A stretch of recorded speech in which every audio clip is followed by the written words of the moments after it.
Lire avec vous pendant quelques minutes sur ce thème, le Saint-Esprit, l'Esprit de Dieu.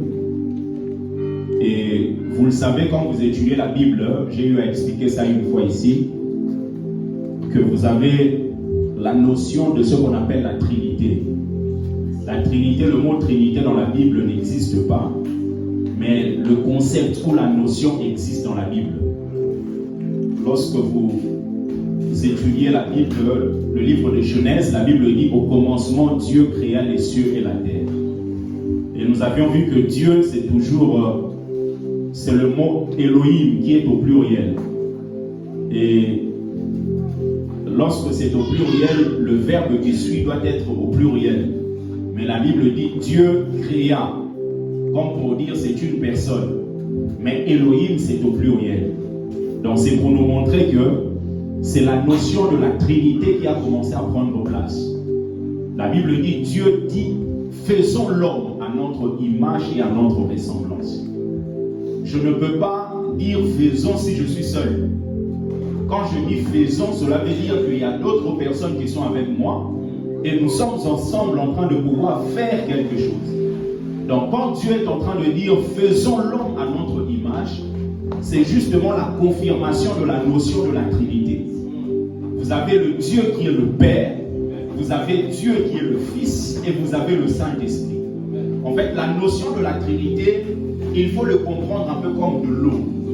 Le Père est un peu comme de l'eau qui est liquide. Mais l'eau qui est liquide peut se transformer en glace. L'eau qui devient glace n'est pas moins eau, est toujours l'eau. Mais le problème, c'est que vous pouvez le toucher comme ça. Une glace, vous pouvez toucher ça comme ça. C'est justement l'image de Jésus qui est venu sur la terre. La Bible déclare que Jésus était l'image du Dieu invisible. C'est-à-dire que le Dieu qu'on ne pouvait pas voir, lorsqu'il est venu en Israël, on pouvait le toucher. Donc il est devenu cette glace. Mais l'eau peut, au-delà du fait de devenir glace, peut devenir un peu comme de la vapeur. Parce que quand vous êtes en train de bouillir l'eau, vous allez vous rendre compte que quand vous mettez l'eau dans une marmite et que l'eau est en train de bouillir, pendant un moment, vous allez vous rendre compte que l'eau va diminuer. Plus le temps passe, l'eau que vous avez mue peut-être au milieu, ça va commencer à baisser, Pourquoi? Parce que la même eau-là se transforme dans un autre état qu'on appelle l'état de la vaporisation. C'est-à-dire que ça se vapore. Donc il y a de la vapeur. Et justement là, c'est l'image du Saint-Esprit. Parce que l'Esprit de Dieu, l'image de la vapeur, vous ne pouvez pas saisir ça. Vous ne pouvez pas dire, ok, Saint-Esprit, je t'attrape. Comme vous pouviez le dire lorsque Jésus était dans les routes de Jérusalem. Jésus, sur les routes de Jérusalem, on pouvait l'attraper.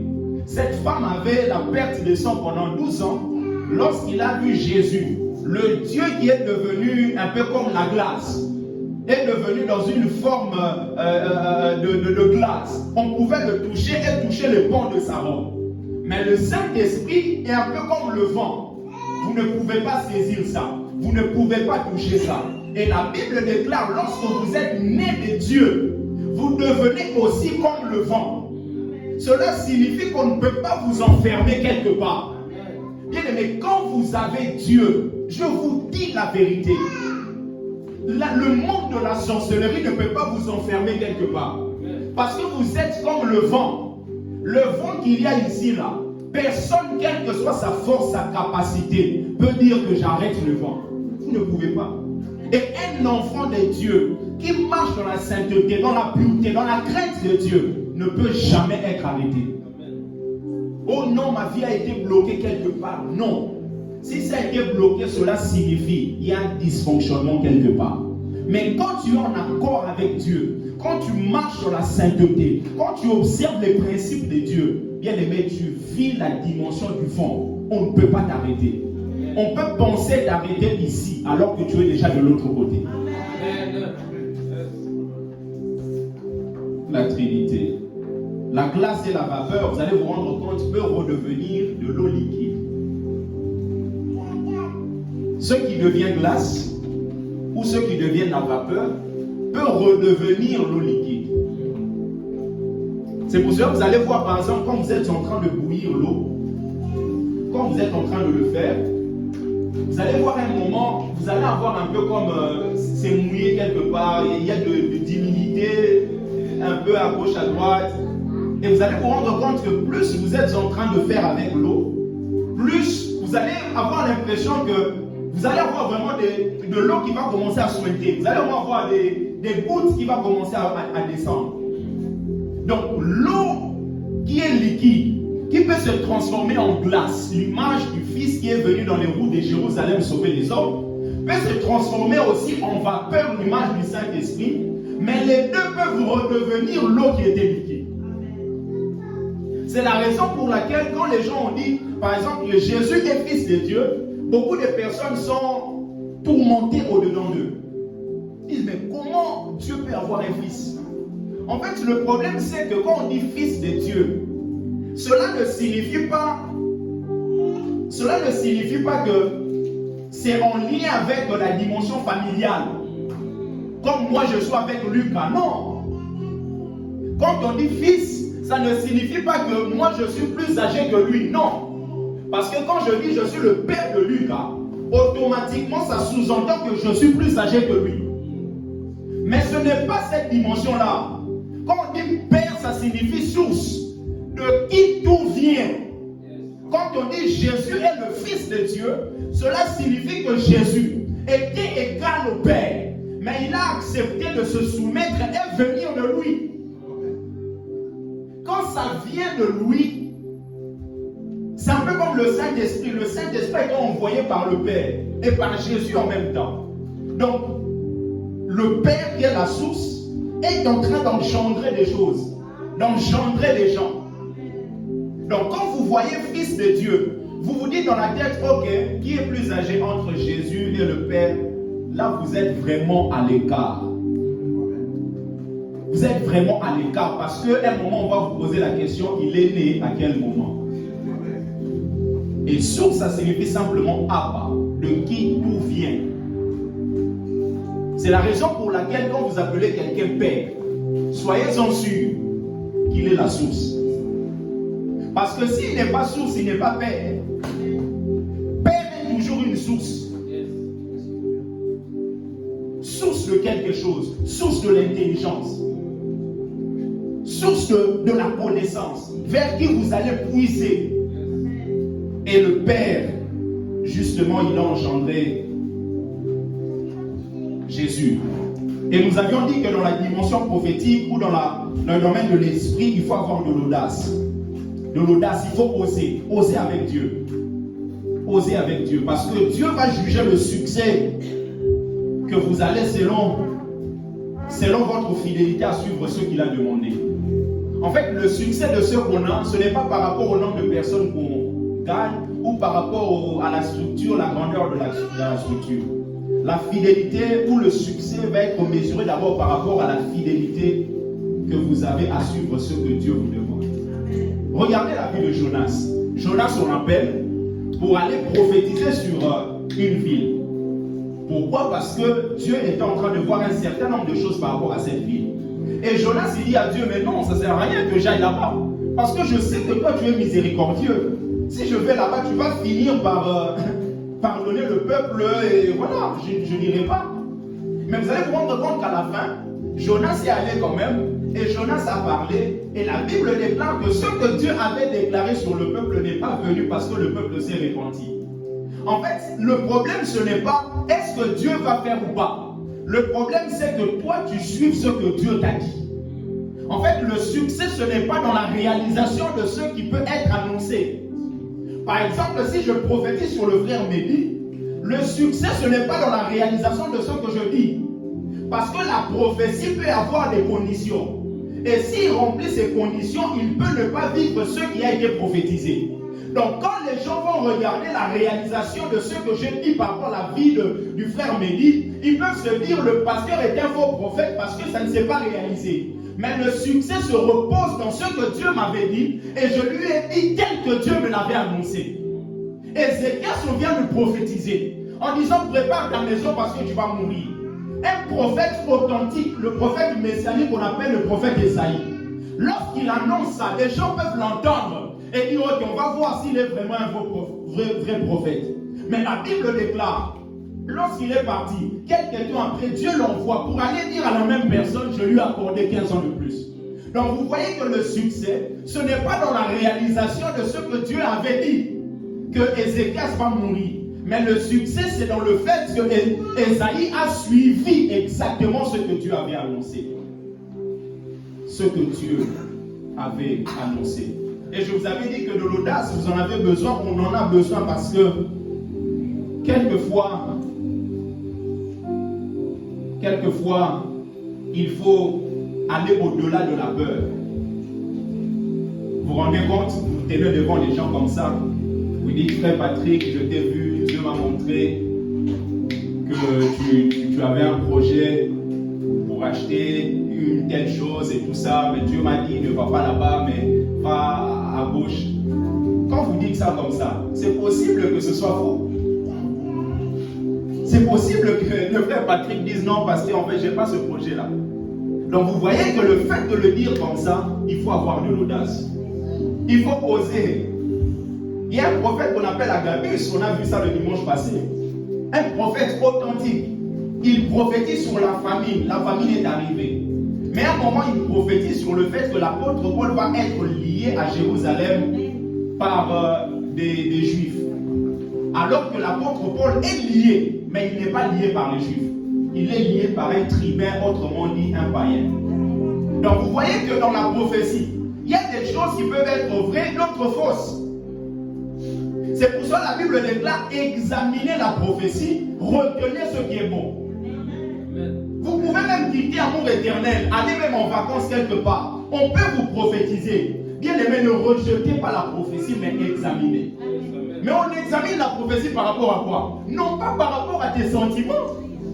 Oh non, je ne le sens pas cette prophétie. Non, on examine la prophétie par rapport à la parole de Dieu et par rapport à l'esprit de la prophétie. Et quand tu examines, la Bible dit prenez ce qui est bon, rejetez ce qui est mauvais. Donc, dans une prophétie, il peut y avoir des choses bonnes et des choses mauvaises. Et Dieu le sait. Cela ne fait pas de quelqu'un un faux prophète. Parce que Dieu est celui qui a toute la connaissance. Et comme on l'a dit, une parole de connaissance, c'est une petite portion dans la grande connaissance de Dieu. Et maintenant, quand Dieu vous parle, il peut vous parler par une image. Par exemple, maman Fanny peut voir par exemple que elle prie pour moi, par exemple, elle voit une épée. Quand elle voit une épée là, ça signifie quelque chose. Maintenant, elle peut peut-être interpréter ça en disant parce que je vois des combats et tout ça dans ta vie. Ça peut être vrai, mais l'épée peut être aussi l'image de la parole. Donc vous voyez qu'il faut maintenant avoir aussi la bonne interprétation. Et la bonne interprétation demande à ce que vous soyez vraiment connectés à l'Esprit de Dieu afin de ne pas aller ailleurs. Mais lorsqu'elle reçoit un message en voyant une épée, et si elle me dit que pasteur, je vois des combats parce que j'ai vu il y a une épée et tout ça, est-ce que cela fait d'elle une fausse sœur ou une fausse prophétesse? Non. C'est juste une interprétation qui n'a pas tenu. Mais le message reste vrai. Donc quand tu vas recevoir le message, en priant, Dieu peut même t'indiquer que l'épée en question là, il s'agissait de la parole parce que Dieu veut que tu puisses essayer de t'améliorer au niveau de la parole, de la lecture, de la méditation. Donc Dieu peut t'ouvrir encore les yeux afin de pouvoir comprendre davantage ce qu'il t'a dit au travers de ta sœur. C'est la raison pour laquelle Adam et Ève a péché. Pourquoi? Parce que Ève, ce n'est pas Ève qui avait reçu la recommandation directement. Dieu a parlé à Adam en disant, cet arbre, vous n'allez pas manger le fruit de l'arbre de la connaissance du bien et du mal. Et sûrement, c'est l'homme qui est parti dire à la femme, Dieu a dit qu'on ne doit pas toucher à cet arbre. Ça, c'est le langage humain. Si je te dis, frère me dit, tu ne dois pas manger ça et tout ça, toi, tu vas voir le frère Jason. Qu'est-ce que tu vas lui dire? Tu peux lui dire, frère Jason, pasteur a dit, on ne touche pas ça. Quand tu dis ne touche pas ça, ça signifie ne mange pas. On ne touche pas ça parce que le jour où on va manger, on va mourir. C'est la raison pour laquelle le jour où le serpent est venu vers Ève, lui a dit, mais qu'est-ce que Dieu a dit? Non, Dieu a dit, on ne doit pas toucher, on ne doit pas toucher, le jour où on mangera, on mourra. Dieu n'a jamais dit qu'il ne faut pas toucher. Dieu avait dit qu'il ne faut pas manger. Vous voyez la nuance? Dieu n'avait pas dit qu'il ne faut pas toucher. Mais sûrement l'homme lui a dit, ne touche pas. Parce que le jour où tu vas manger ça, tu vas mourir. Donc ce que Ève avait à faire, c'était d'aller vers Dieu, de lui dire, tu as donné des recommandations à mon mari. Maintenant, je vais en savoir davantage. Tu as voulu dire quoi? Dieu allait l'éclairer et lui montrer que ce n'est pas par rapport au toucher, mais par rapport au fait de le goûter. Quelquefois, tu peux recevoir un message où tu te dis, je me contente de ça. Non, alors que Dieu t'attend dans un lieu secret afin qu'il puisse te dévoiler davantage. Et certains messages peuvent venir, ce sont simplement des appellations, un peu comme la manière de Dieu de t'attirer dans sa présence. De te dire finalement, je t'ai fait goûter afin que tu t'approches. Comme la Bible déclare que si vous avez goûté que l'Éternel est bon, approchez-vous de lui. Donc vous goûtez à une prophétie, vous goûtez à une parole de connaissance, simplement pour que vous puissiez dire, ah Seigneur, je prends une semaine de retraite, pendant mes vacances, je vais te chercher. Et quand tu le cherches comme ça, il va te révéler beaucoup de choses que ceux qu'on t'avait prophétisé. Beaucoup de choses que par rapport que ceux qu'on t'avait prophétisé. Jésus dit, dans le texte qu'on a lu, il est avantageux, Matthieu 16, le verset 7, il est avantageux pour vous que je m'en aille. La question qu'on va se poser avant d'aller plus loin, pourquoi est-il avantageux qu'il s'en aille? Pourquoi? Quelqu'un peut répondre?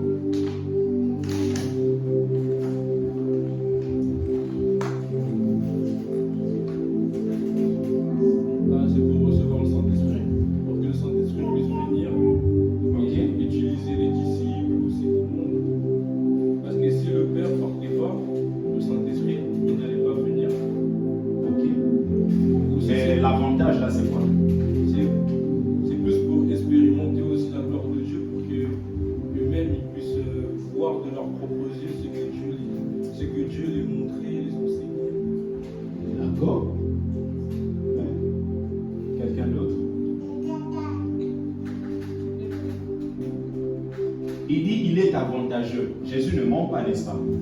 Cela signifie que c'est vrai. Il est avantageux que je m'en aille. Mais il est avantageux dans quel sens? Si je vous dis, mes frères, mes sœurs, il est avantageux, moi en tant que votre pasteur, que je vous quitte aujourd'hui. Je vais aller commencer une église au Canada. Cela signifie qu'il y a quand même des bénéfices du fait que moi je parte. Parce que sinon, je ne peux pas vous dire ça.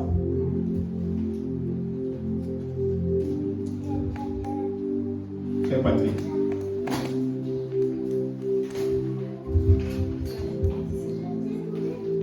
Maman Yolande. Pardon? Faire de nouveaux disciples, oui.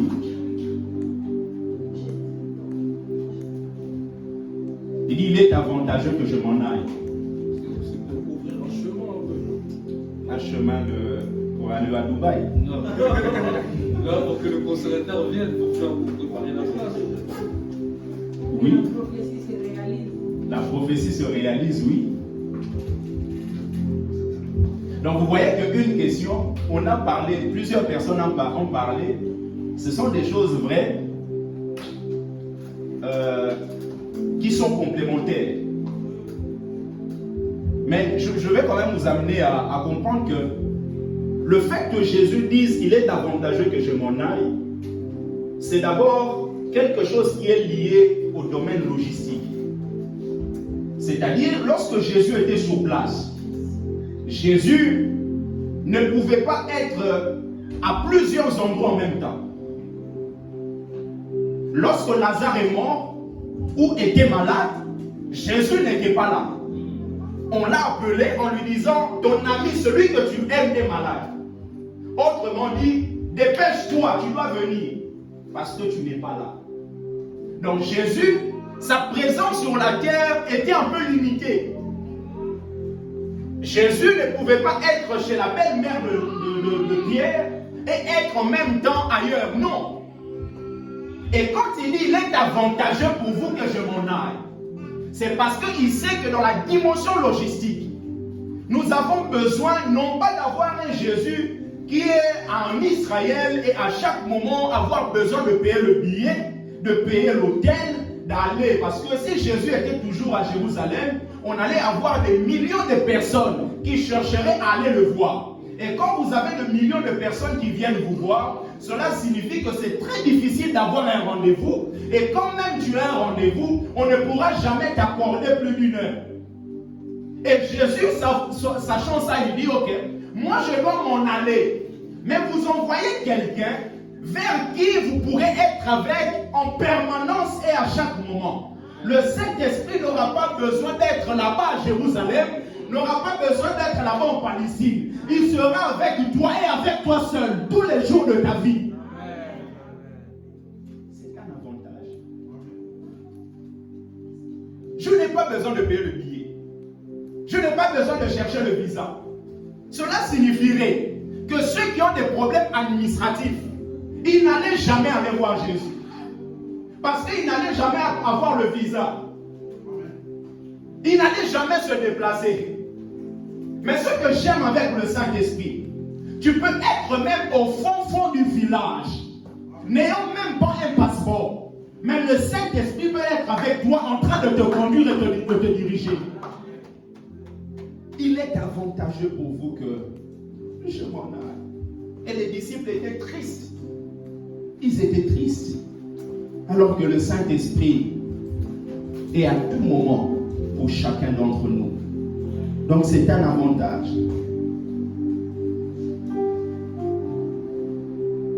Les disciples, ils étaient là, dans la chambre haute, ils ont vécu le feu de Dieu.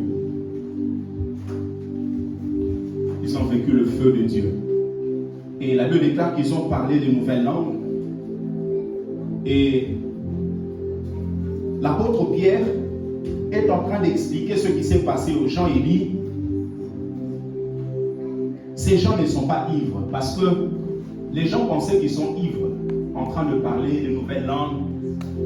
Eux qui n'ont pas fait de longues études, mais en train de parler des langues des gens qui ont quand même une certaine connaissance. Ils étaient là en train d'être étonnés. Mais l'apôtre Pierre rappelle la promesse, rappelle la prophétie en disant, dans les derniers jours, dit Dieu, je répandrai de mon esprit sur toute chair. Vos fils et vos filles prophétiseront. Vos jeunes gens auront des visions et vos vieillards auront des songes. Les vieillards auront des songes, autrement dit des rêves. Parce que quand tu es vieillard, quelquefois tu as l'impression que ta vie est finie. Donc Dieu envoie des rêves pour que les vieillards sachent que ce n'est pas encore fini pour eux. Parce que quelquefois quand l'âge avance, on a l'impression que voilà, Dieu devient un peu impuissant. Alors que Abraham, ce n'est pas à ses 20 ans qu'il a vu la dimension plus élevée de Dieu. C'est dans sa vieillesse. Donc il va redonner du rêve à ceux qui sont vieux. Et il va donner des visions à ceux qui sont jeunes. Pourquoi? Parce qu'il ne veut pas que les jeunes puissent tergiverser. Il veut que les jeunes soient focalisés sur ce qui est essentiel et arriver à atteindre le but. Et comment est-ce qu'on peut arriver à atteindre le but? Lorsqu'on n'a pas de vision. C'est la vision qui va vous focaliser, qui va vous permettre d'être focalisé sur quelque chose vers qui vous allez suivre. Et l'apôtre Pierre dit, c'est ce Jésus que Dieu a ressuscité. Nous en sommes tous témoins. Élevé par la droite de Dieu, il a reçu du Père le Saint-Esprit qui avait été promis. Il a répandu comme vous le voyez et l'entendez. Comme vous le voyez et l'entendez. C'est-à-dire que quand la plénitude de l'Esprit est là, on ne le voit pas seulement, on l'entend aussi. On l'entend dans quelle dimension? Dans la dimension des langues. Dans la dimension des langues, lorsqu'il parlait en langue, le fait parler de nouvelles langues, vous pouvez entendre et réaliser que la gloire de Dieu est là. La gloire de Dieu est ici. Arrêtez de faire des tours, les enfants, vous êtes en train de me distraire. De faire des tours, de parler de nouvelles langues. Et parler une langue, c'est une particularité d'une nation. Vous allez voir qu'on différencie un pays d'une nation par rapport à la langue. Quand on parle d'un pays, on a besoin d'une population et on a besoin d'avoir un territoire. Mais quand on parle d'une nation, on a besoin d'avoir une langue commune. Et quand on parle d'une langue commune, et l'apôtre Pierre est en train de dire, vous êtes une nation. Vous êtes une race élue, un sacerdoce royal, une nation sainte. Donc nous sommes une nation. Et comme nation, nous avons aussi besoin d'avoir une langue. Parce que pour parler d'une nation, il faut qu'il y ait une langue commune. Et c'est la raison pour laquelle Dieu a envoyé des langues pour que nous soyons confirmés comme étant une nation. Et justement, pour que vous puissiez être confirmés comme étant membre d'une nation, c'est très important de parler la langue de la nation. Et c'est pour cela qu'on parle, on parle de ce que la Bible dit, le parler en langue, des nouvelles langues. Parce que la langue vous donne l'identité du royaume, vous donne l'identité de la nation. Vous donne l'identité de la nation. Et pour pouvoir terminer, je vais nous partager 3 points de ce que la présence du Saint-Esprit fait au milieu de nous et en nous. De ce que la présence du Saint-Esprit fait. La première des choses, la présence du Saint-Esprit nous change en l'homme ou femme suivant ou suivante. La présence du Saint-Esprit nous change en l'homme ou femme suivante. Je vais aller vite, mais c'est très important que nous comprenions. Lorsque Saül a rencontré le prophète Samuel, le prophète Samuel lui dit dans 1 Samuel chapitre 10, à partir du verset 5, et au verset 6, il lui dit, l'Esprit de l'Éternel te saisira, tu prophétiseras avec eux, tu seras changé en un autre homme.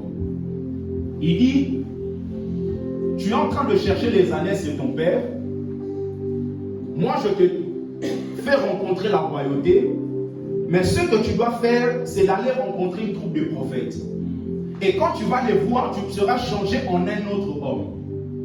En fait, le mot autre là en hébreu signifie Asher. A-C-H-E-R. Asher signifie l'homme suivant. Ça signifie suivant. Donc quand Dieu dit, le prophète Samuel dit, tu seras changé en un autre homme. Cela signifie, tu seras changé en l'homme suivant. Vous allez vous rendre compte que dans votre parcours, il y a des étapes dans votre vie. Il y a un processus que vous êtes en train de suivre. Ce que vous êtes aujourd'hui, ce n'est pas ce que vous serez demain. Ce que vous avez aujourd'hui, ce n'est pas forcément ce que vous aurez demain. Donc il y a un processus comme ça, un peu comme par rapport à la vie de Joseph. Vous êtes en train d'aller, de monter, d'aller, d'évoluer. Maintenant, Dieu dit, l'Esprit de Dieu te saisira. Pourquoi? L'Esprit de Dieu te fera changer en l'homme suivant. Ça dit que pour que tu passes l'étape où tu es, arriver à l'étape suivante, il faudrait que la présence du Saint-Esprit puisse travailler pour te permettre d'atteindre cette étape-là. Maintenant, le problème, c'est que plusieurs d'entre nous, on peut recevoir des messages, des prophéties, des paroles, nous disant réellement ce que nous serons demain. C'est-à-dire ce que nous serons demain en tant qu'homme suivant ou femme suivante. Mais le problème, c'est que nous refusons d'être saisis par le Saint-Esprit. Il dit, l'Esprit de Dieu te saisira. Quand il te saisira, il faudra que toi, tu te laisses saisir.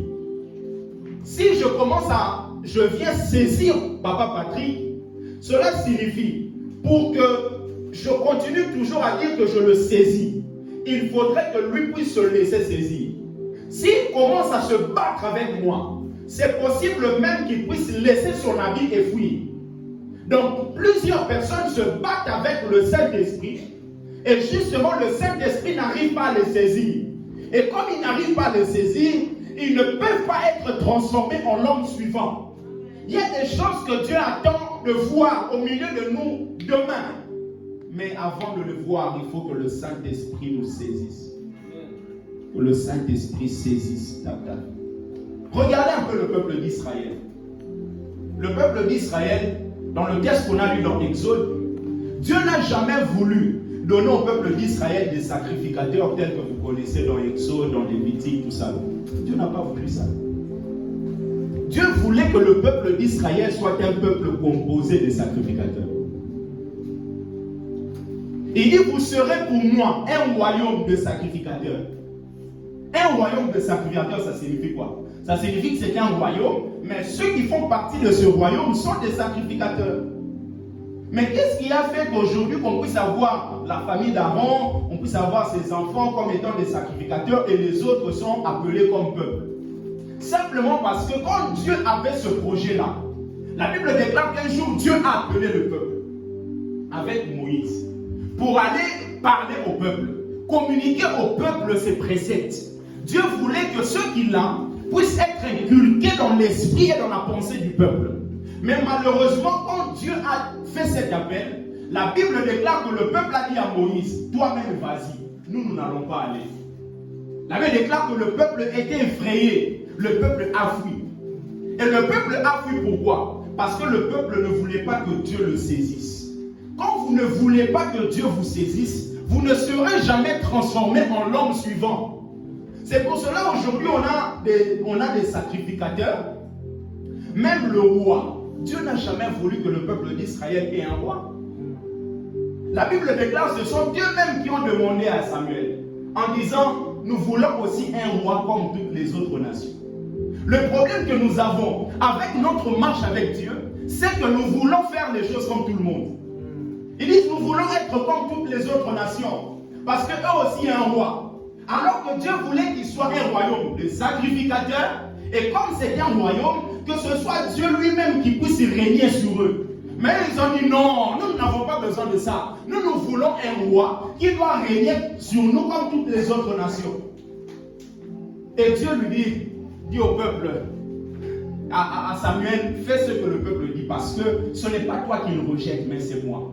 Parce que c'est moi qui étais sur eux comme étant leur roi. Comme étant leur roi.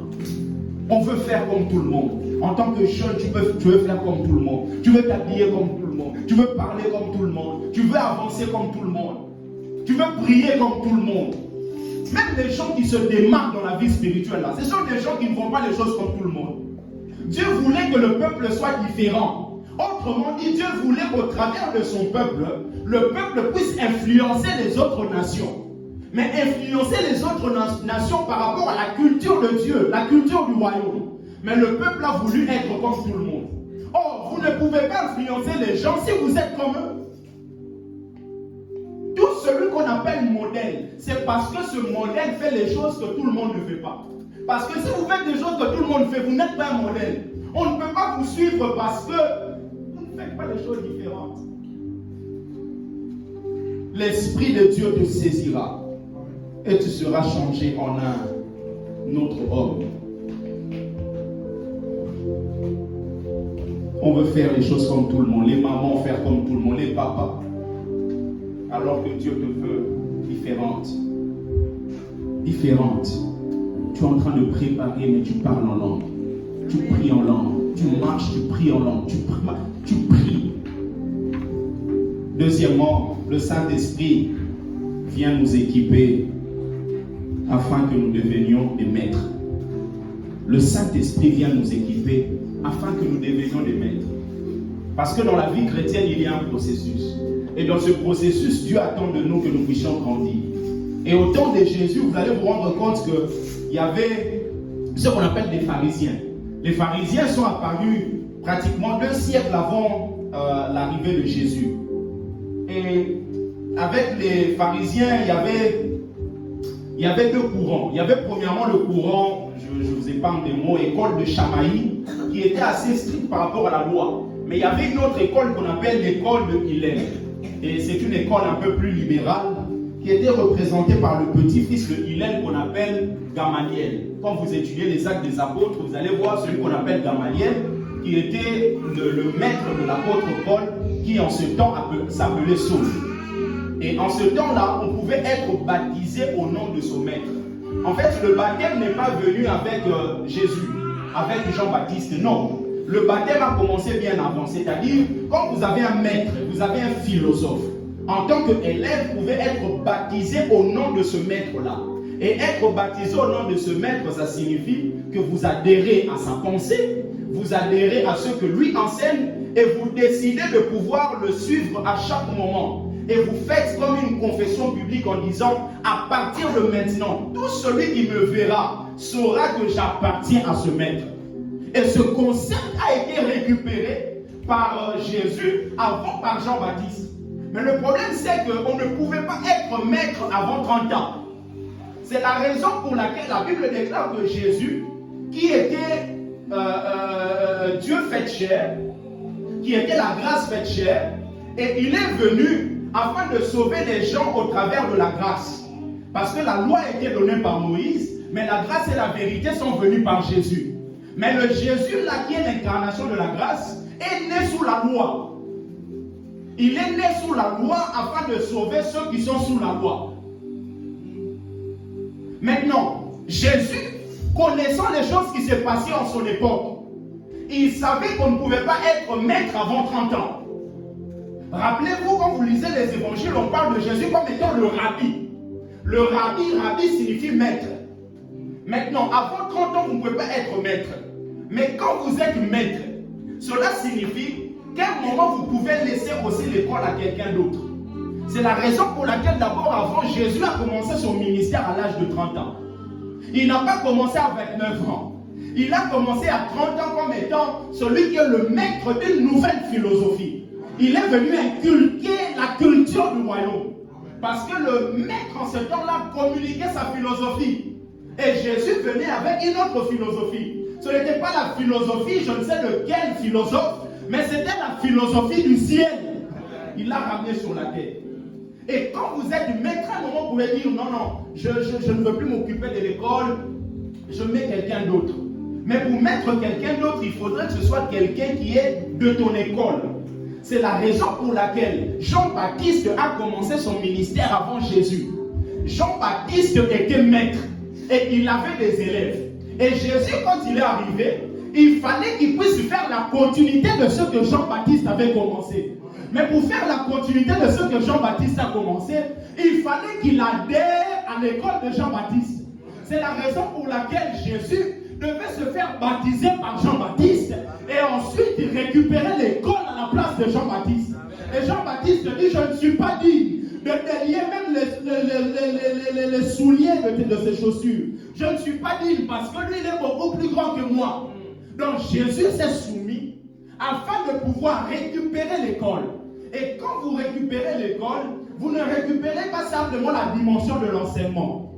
Vous récupérez aussi les étudiants. C'est la raison pour laquelle, à un moment, les disciples de Jean-Baptiste, lorsque Jean-Baptiste présente Jésus, en disant, voici l'agneau qui ôte les péchés du monde, les disciples de Jean-Baptiste ont suivi Jésus. Comme pour dire, à partir de maintenant, quelqu'un comprend, il y a eu un transfert. Il y a eu un transfert. C'est lui maintenant le maître. C'est lui le maître. C'est lui le maître. C'est lui maintenant le maître. C'est lui maintenant le maître. Et quand vous dites que nous sommes baptisés, cela signifie que vous avez accepté de suivre l'enseignement de Jésus. Vous avez accepté de dire, partout où on me verra, on saura que je lui appartiens. Je lui appartiens. Je lui appartiens. Je lui appartiens. Et pour terminer, troisièmement, la présence du Saint-Esprit nous accorde la victoire face au péché. Face au péché.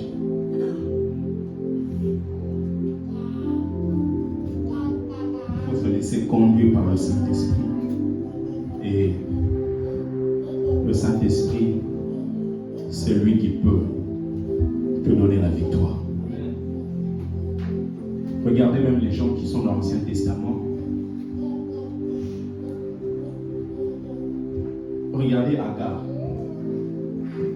Agar était une Égyptienne servante qui servait Abraham.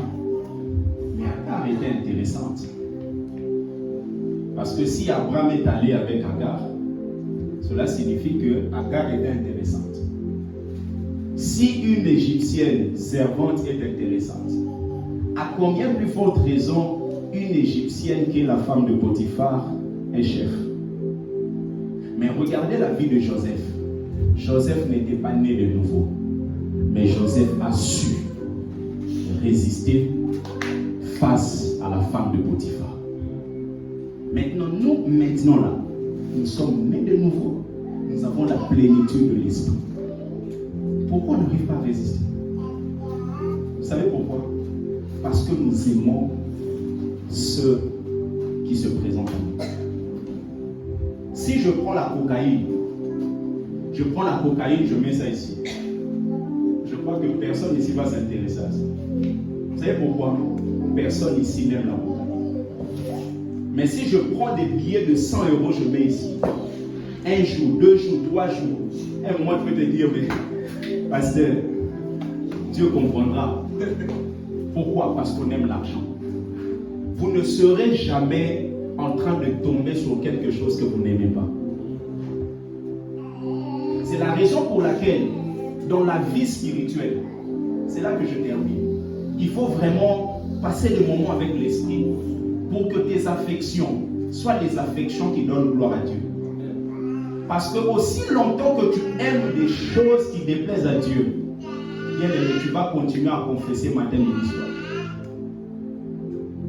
Retenez juste cet exemple de la cocaïne. En prenant la cocaïne, vous détruisez votre corps. Celui qui détruit le corps, Dieu le détruira parce que le corps est le temple du Saint-Esprit. Mais tu ne prendras pas pourquoi? Parce que tu ne l'aimes pas. Moi, tu peux mettre la cocaïne ici, ça va rester, ça va courir. Tu peux prendre la cigarette, tu mets ici, ça ne me dira rien du tout. Mais en tant qu'humain, je dois savoir que dans tel domaine, je dois dire à Dieu, Seigneur, prise-moi. Prise-moi, prise-moi. Parce qu'aussi longtemps que tu aimes, tu finiras par tomber. Tu finiras par tomber. Qu'est-ce que tu aimes encore? Change tes affections. Dieu changera tes actions. Parce que quand tes affections changent, tes actions changent. Les actions sont le fait que les affections sont en train de travailler. Quelles sont tes affections? Qu'est-ce que tu aimes? Tu aimes encore le monde ou tu aimes Dieu véritablement? Et le feu de l'esprit, c'est ce qui peut faire en sorte que tu puisses aimer Dieu d'une manière exceptionnelle. Que Dieu bénisse sa parole. Est-ce qu'on peut acclamer le Seigneur? Est-ce que quelqu'un peut incliner